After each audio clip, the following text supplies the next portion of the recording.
সন্ত্রাসী, চোর, ডাকাত, চাঁদাবাজ কোন নেতা হলে, সে জামাত ইসলামের নেতা হলেও আমি তাকে সাপোর্ট দেব না, সে ধানের শীষের নেতা হলেও আমি তাকে সাপোর্ট দেব না, সে রিক্সা মার্কার নেতা হলেও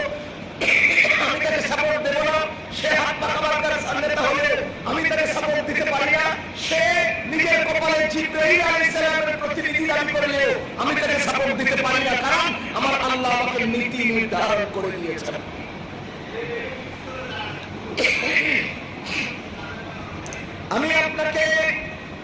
আমি আপনাকে ফ্লোর দেই যে আপনি আমাকে প্রশ্ন করেন।